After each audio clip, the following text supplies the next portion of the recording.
Hello and welcome to today's webinar on almond protein extractability and utilization in a plant-forward world, presented by the Almond Board of California. I'm Swati Kalgaonkar, Associate Director, Nutrition Research Program at the Almond Board, and I'm pleased to introduce this robust panel of experts that will be providing a deep dive into plant protein using almonds as a primary example. For today's presentation, I will kick things off with a quick review of protein, complementary proteins, and protein quality, specifically the almond protein nutrition profile. Next, Dr. Juliana Bell from the University of California, Davis will present research and processes in protein extraction, including utilizing enzymes to help extract almond protein. Then Guangwei Wang from the Almond Board will take us through current almond protein technologies and the functional properties of the almond protein powders that can be ideal for solubility and digestibility. Finally, Chef Christine Farkas will join us to bring it all to life with practical and functional applications of almond protein powder in 2 culinary examples. Following all the presentations, we'll conduct a Q&A, so please feel free to drop questions along the way into the chat box, and we look forward to addressing those at the end. So without further ado, let's go ahead and get started with this webinar. So we're all familiar with the USDA MyPlate and the fact that protein is an integral part of a well-balanced diet. We're also all aware of the many important functions of protein in our bodies, everything from repair and maintenance of tissues and muscles to providing energy, transport, and storage, and working as enzymes, antibodies, and hormones. What's interesting in the world of protein is the transition that we're observing from protein that could walk on all 4 legs to protein that now grows on plants.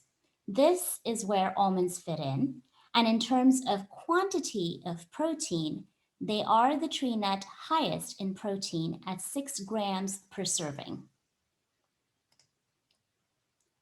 When considering protein quality, or PDCAS values, which stands for protein digestibility corrected amino acid values, almonds are on the lower end of the spectrum, but that's primarily because they are low in lysine.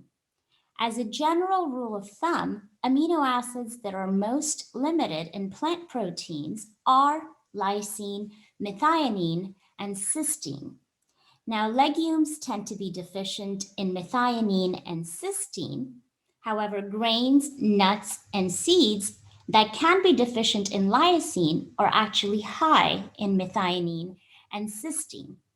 So thus, there are these plant-based proteins that can really very well complement each other.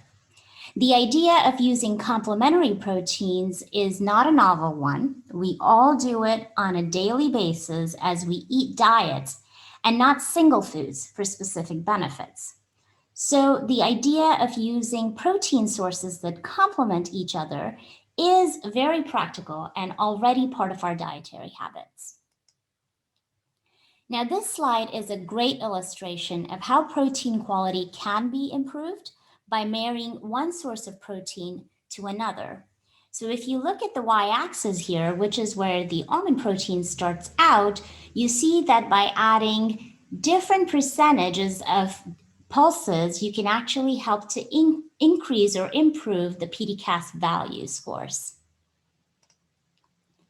So plant-protein partnership may be an effective method for ensuring protein quality delivery. Having said that, it is important to understand that protein quality is not the only aspect of protein that one should look at. Since we eat several foods as part of our diet every day, protein partnership and hence quality can be easily achieved. But the other important aspect to keep in mind is protein quantity, and it's important for an adult to get an average of 50 grams of protein per day into their daily diets. And almonds are a great way of including 6 grams of plant protein per serving. In addition, almond nutrient profile offers a great nutrient package, with one serving, which is an ounce or 28 grams, providing over 10% of the daily value for fiber and 20% of the daily value for magnesium, a nutrient that research shows is important to help reduce inflammation and inflammation-related diseases such as cardiovascular disease and type 2 diabetes. One serving of almonds also provides 50% of the daily value for vitamin E, a well-known antioxidant that fights against inflammatory agents. So almonds are a powerhouse of several beneficial nutrients. But for the sake of today's topic, it's important to state again that they are also a good way of adding plant protein to one's diet. So let's have that be the takeaway for today. So now that we've laid the groundwork, I'll pass it over to Juliana to provide a deeper dive into protein extraction. Juliana, please take it away. Well, good morning, everyone, and thanks for the opportunity to participate in today's meeting. I'm going to talk about the development of a bio-guided extraction approach to improve the functional and biological properties of almond proteins. Protein-rich foods, especially plant-based proteins, it's a growing segment in the food industry. The increase in sales of plant-based proteins has increased the demand for using proteins as ingredients in food manufacturing. And that has prompted a significant amount of research to develop and to optimize the extraction process to produce dietary proteins with unique composition, functional, and biological properties. The development of structure function-based methods has become a key step to improve our understanding of the effects of those extraction conditions on the properties of the extracted proteins. Protein utilization requires upstream lipid removal. For example, almonds might contain up to 24% of proteins, but they might contain up to 55% of lipids. Those lipids, they are often removed prior to the extraction of the protein, and that can be accomplished either by direct solvent extraction, which is commonly used to extract soybean oil. That process is efficient and cost-effective. However, the use of hexane has raised several environmental, safety, and health concerns. On the other hand, mechanical pressing, which is the method of choice to process tree nuts, such as almonds, can also be used to produce a high-quality oil, and a protein meal which might still contain a significant amount of lipids, and that the amount of lipids will vary depending on the processing conditions used. So my research group has been working on the development of an environmentally friendly extraction approach that makes use of mechanical treatments such as flaking, grinding, extrusion, to break down the cell walls and to help to release the intracellular components, water, and enzymes to simultaneously extract lipids, proteins, and carbohydrates from several food matrices, all of that without the use of flammable solvents. The major fractions produced by that technique are a skim fraction, which is an aqueous fraction that contains the extracted protein, a cream fraction, which is an emulsion that contains the extracted lipids. So as you can see, lipids are not extracted as free oil. So that emulsion needs to be broken down to free the oil for subsequent utilization. And the last fraction is an insoluble fraction, which is a fiber-rich fraction. That fraction will contain everything that was not extracted in that process. processing challenges associated in this strategy. To maximize extraction yields of both lipids and proteins, that's necessary to improve the process feasibility, to maximize the recovery of the extracted oil, although extracted, if we are not able to break down that emulsion to free that oil, we want to be able to produce oil for subsequent utilization. And the last one is either to maintain or to improve the functionality of the extracted protein. So adequate processing optimization can lead to the production of compounds with unique functional and biological properties. The major goal of this work was to establish a connection between extractability, recovery, and functionality. Our goal was to identify processing conditions that would lead to high extraction of lipids and proteins from almond flour, as well as to identify processing conditions that would lead to a higher recovery of that extracted oil and to the production of proteins with target functionalities. We were interested in producing proteins with a higher solubility, higher digestibility, and ideally with reduced allergenicity. So our first step was to maximize the extractability of lipids and proteins. After significant amount of processing optimization, we identified several processing conditions leading to high extractability of oil. Around 75% of the oil was extracted and around 72% of the proteins were extracted. However, at lab scale, the use of enzyme during the extraction did not lead to a significant increase in extractability of oil and protein, although we knew that using enzyme during the extraction could lead to the production of proteins with unique functionalities.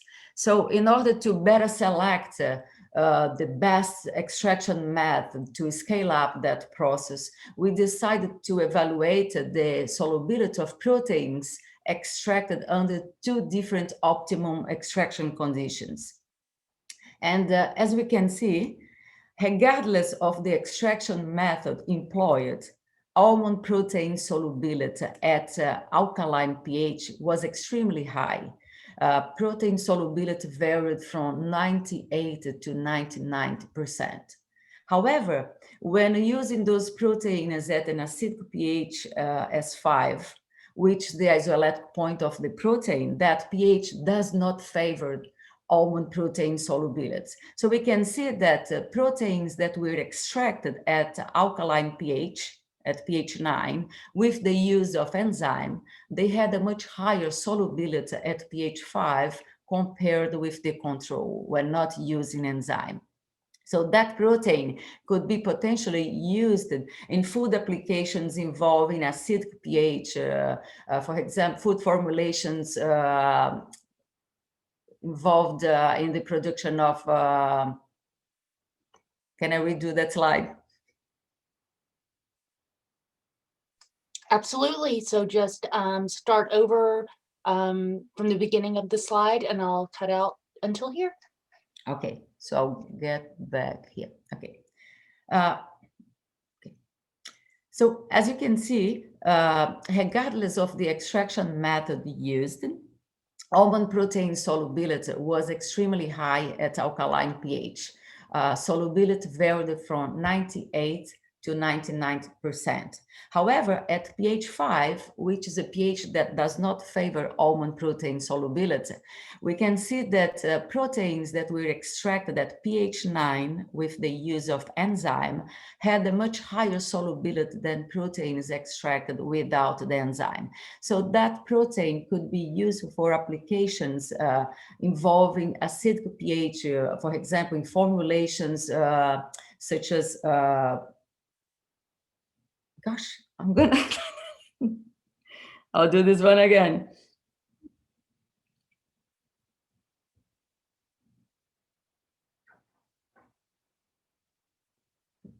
Okay.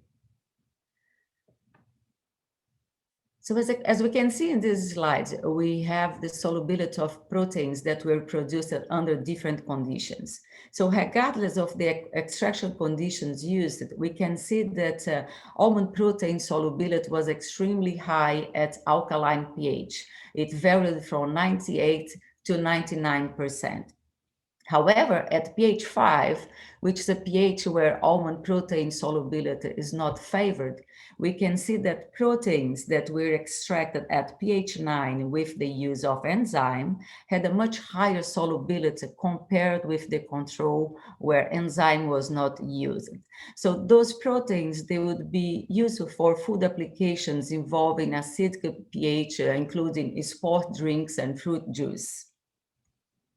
So based on those results, we did select that extraction condition involving the use of an alkaline pH and use of enzyme to scale up the process from 1 to 10 liters with the goal of producing adequate amounts of lipids and proteins for subsequent characterization and for functional studies. At pilot scale, we saw that using enzyme during the extraction led to a significant increase in oil and protein extractability.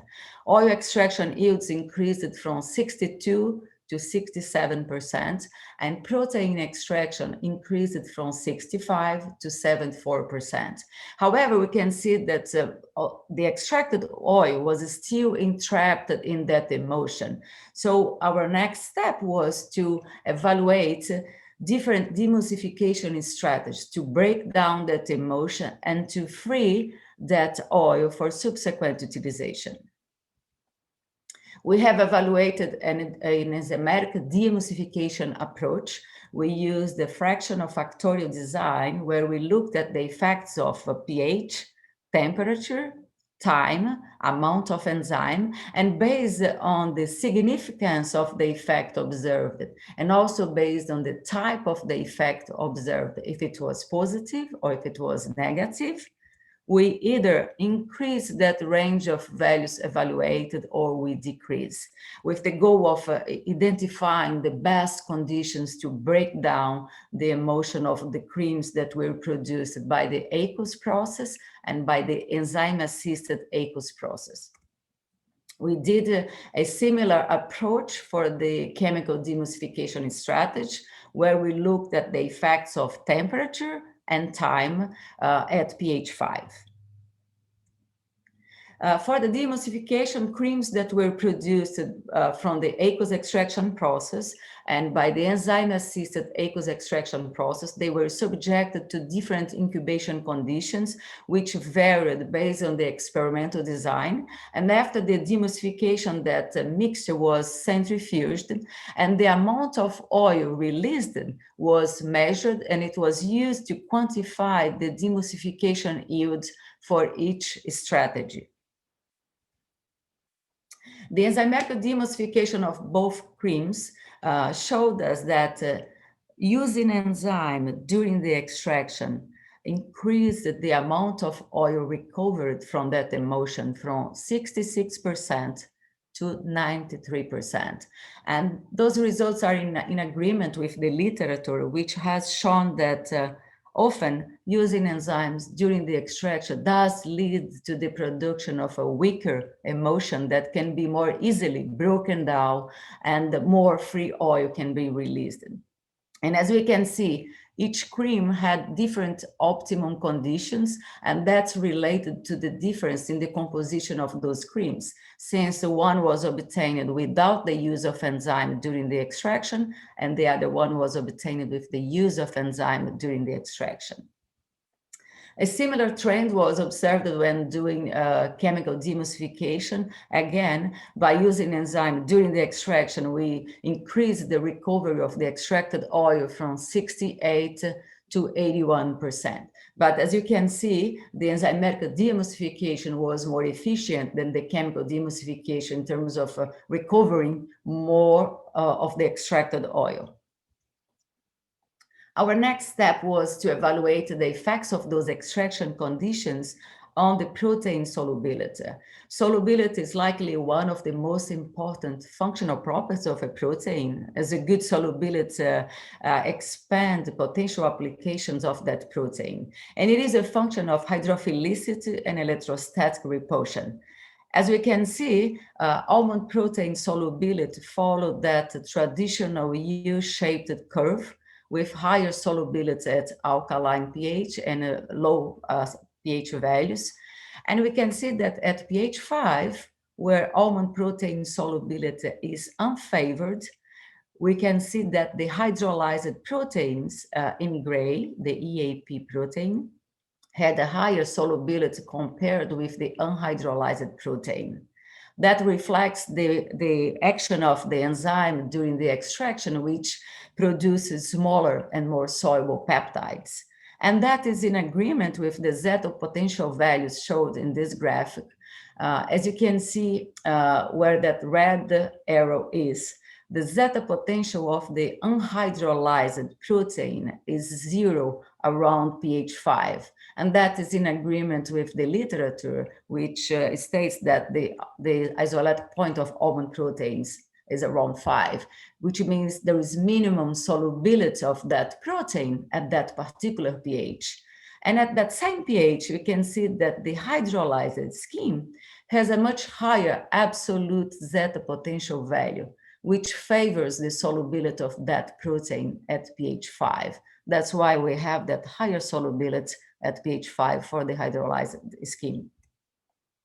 We also looked at the effects of those extraction conditions on the emulsification properties, on the ability of that protein to form and to stabilize emulsions.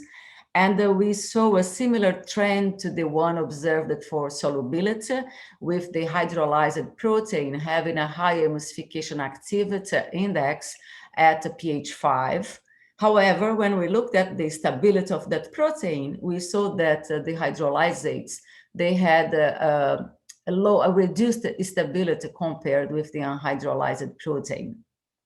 And that's not surprising, since smaller and more soluble peptides, although they can migrate to the interface and interact with lipids, sometimes they are not able to stabilize an emulsion as well as a native protein. And those results are in agreement with the changes observed for surface hydrophobicity. We see a decrease in surface hydrophobicity when moving from unhydrolyzed to hydrolyzed proteins, which might have altered the ability to form and stabilize emulsions for the hydrolyzed protein. Another question we had in mind was if we could manipulate those processing conditions to increase the protein digestibility. And indeed, we can see that by using enzyme during the extraction, almond protein digestibility increased from 79 to 88%. And by further optimizing that hydrolysis, we were able to model processing conditions using different enzymes at different incubation times that led to a digestibility of 93%, which is quite high. So overall, the use of enzyme during the extraction not only led to the production of more soluble peptides, but also to the production of more digestible peptides. And the last question we had in mind was, can we tailor those conditions to reduce allergenicity of almond proteins? We can see that when we move from orange to blue, we are moving from unhydrolyzed to hydrolyzed proteins. There is a significant reduction in the detection of almond proteins when using an ELISA kit. However, that kit did not tell us if those hydrolysates, they could still enact an allergic reaction. So in order to better answer that question, we did partnered with immunologists, experts, and although this is a work in progress, we had some preliminary results that were very exciting. Moving from left to right, we are moving from unhydrolyzed to more hydrolyzed proteins.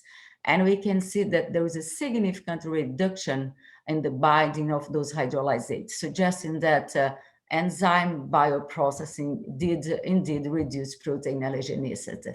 As right now, this is a qualitative work. We are working in the sense of providing quantitative measurements for that observe the reduction in allergenicity.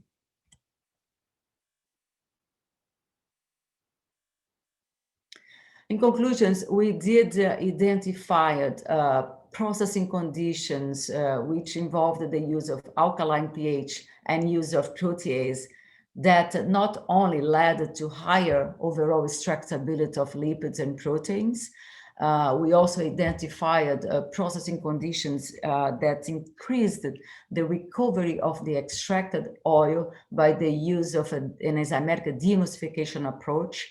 And those processing conditions, they were able to produce proteins with higher solubility at both acidic and alkaline pH, higher digestibility, and reduced protein allergenicity. The next step in this area or in this work is to identify potential applications for that extracted protein, which is going to require some product development research. With that, I would like to thank you for your attention, and I would like to pass on to Guan Wei, which will review the functional properties of almond protein powders. Good morning. Thank you to dive into our almond protein session. I want to appreciate Dr. Bear to share their latest work on the almond protein. Through their innovative research, they created 3 functional ingredients out of almond: vitamin E-rich almond oil, and mineral-rich dietary fiber, and then protein cream. I hope those can stimulate some interest from our food technologists to eventually create some commercial ingredients out of almond. But before we have those functional almond ingredients, I want to share with you what commercially available almond form being used in the plant protein-based applications.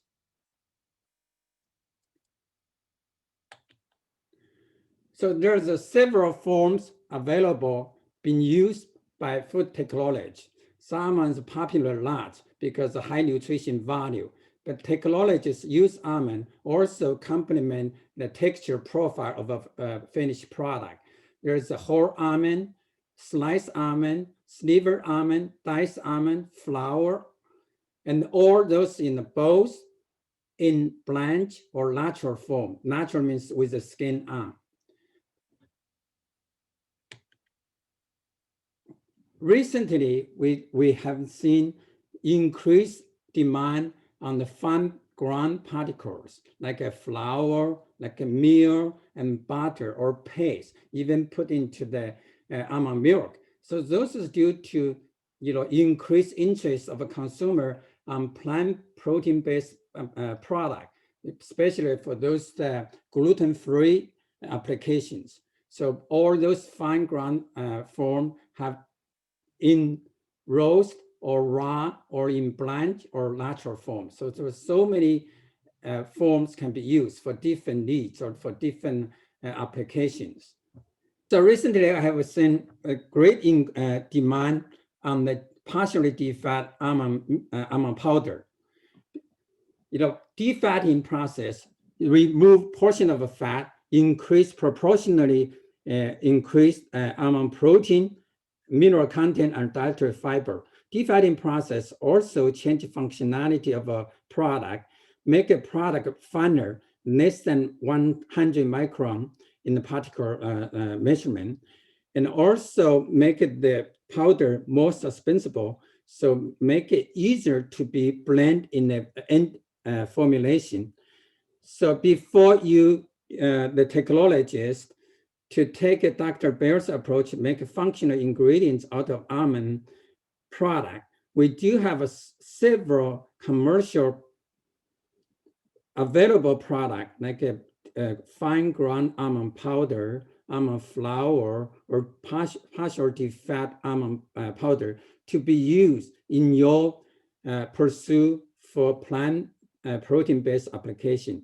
I will pass on to Chef Christine Farkas, who will showcase almond protein uses in several plant protein-based applications from her kitchen. Thank you. Thank you so much. I'm excited to be here. Hi, everyone. My name is Christine Farkas, and I'm a Red Seal chef and the founder at iHeart Food Consulting, where I help chefs and food manufacturers across North America bring innovation to product development. I am so thrilled to wrap up our webinar today by bringing defatted almond flour, or almond protein as it's also known, to life. As you all know, consumers have an increasing desire to fuel their body with natural, transparent, and holistic ingredients. In fact, Innova Market Insights' top 10 consumer trends for 2021 includes plant-based diets, noting plant-based trends are reaching global phenomenon status. As plant-based eating continues to rise, almond protein powder shines as a clean ingredient for a variety of applications. Let's take a closer look at almond protein powder next to almond flour here. So the protein next to the almond flour, you can see how almond protein powder has a slightly different color and an extra fine texture in comparison to the flour. This is because almond protein powder is very similar to almond flour, but the difference being a percentage of the oil removed. So depending on the amount of oil removed in the protein itself, the result provides a source of protein without as many calories or fat per serving when compared to almond flour, almond meal pieces, or whole almonds themselves.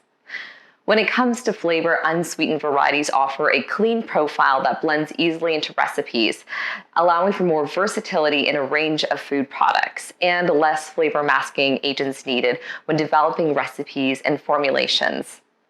Another benefit of almond protein is its digestibility and solubility. Because of this, almond protein not only blends smoothly into beverages and product bases without grittiness, but it also offers digestive benefits. So defatted almond flour is an ideal ingredient for adding density to bars and beverages, and can even operate as a binder in chill blended products, crusts, and baked goods. The ingredient's higher solubility enables a creamy mouthfeel without imparting an off flavor and texture in the final product. So in terms of applications, almond protein powder complements both sweet as well as savory profiles, which is ideal, while offering a light nutty note with a hint of sweetness. Here are prepared two of the many ways you can use almond protein powder to enhance nutrition and sensory profiles.